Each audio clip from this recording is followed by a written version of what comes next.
We on the go, go, go. Courts ready, cash always ready. When you're ready, let's go. Courts Ready Cash. Ready when you are.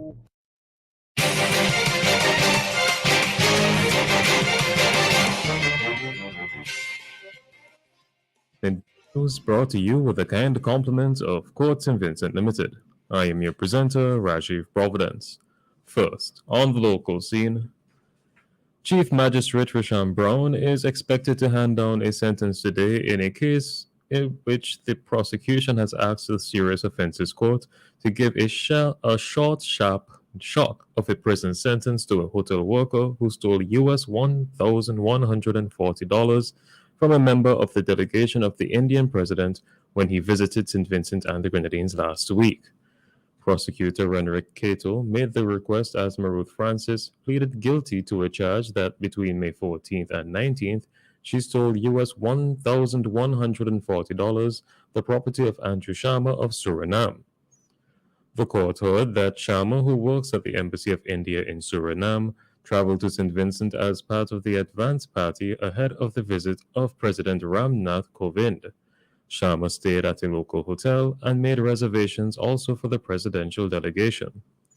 According to a report from Loop News, Francis was assigned to clean Sharma's room, and on May 14th, after speaking with her mother, Sharma secured the funds totaling US $1,160. But on May 19th, when she went to retrieve the funds, she found it contained only US $20. The matter was reported to the police, and following a search of Francis's home, a Bank of St. Vincent and the Grenadines passbook was retrieved.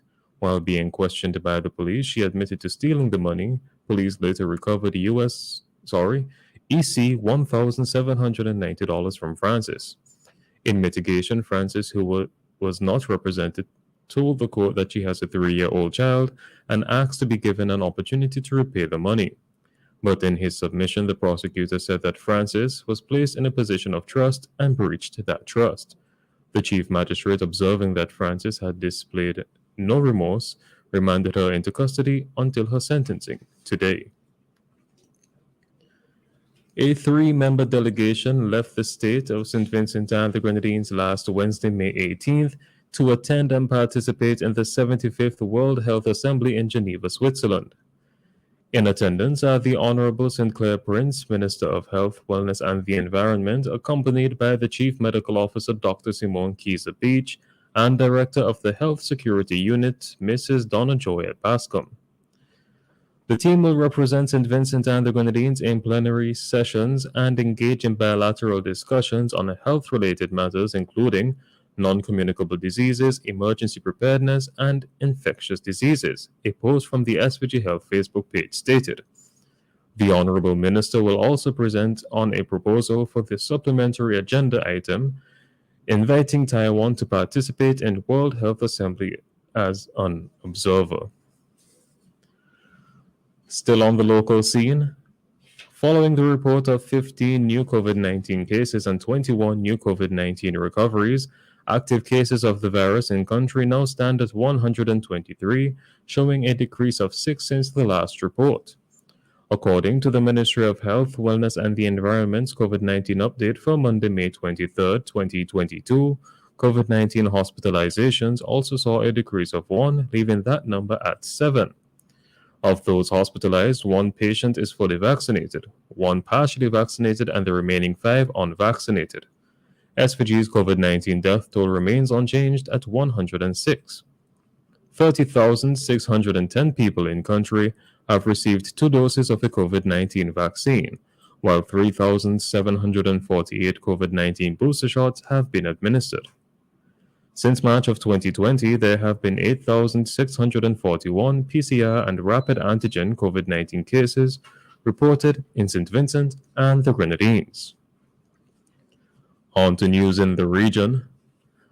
Heavy rainfall has now led to flooding in several regions in Guyana, and this flooding is expected to displace residents in several communities.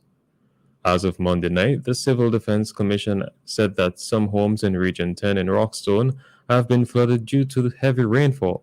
Just Monday morning, there were reports of flooding in Regions 5 and 9.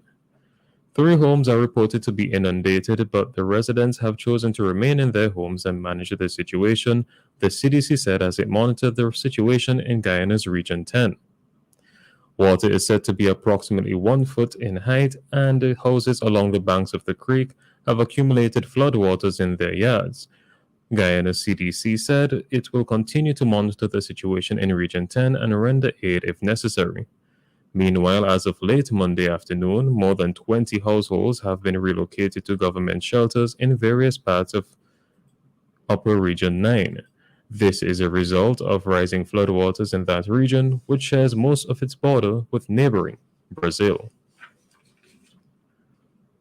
CARICOM foreign ministers have reiterated a call by regional countries for the upcoming Summit of the Americas to be, quote-unquote, inclusive by ensuring the participation of all countries of the hemisphere. Caribbean leaders are still undecided as to whether or not they will boycott the June 6th to 10th Summit of the Americas if the United States goes ahead with its plans not to invite the leaders of Cuba, Venezuela, and Nicaragua to the event. The regional leaders had also expressed their opposition to Venezuelan opposition leader Juan Guaido leading a Venezuelan delegation to the event instead of the invitation being extended to President Nicolas Maduro.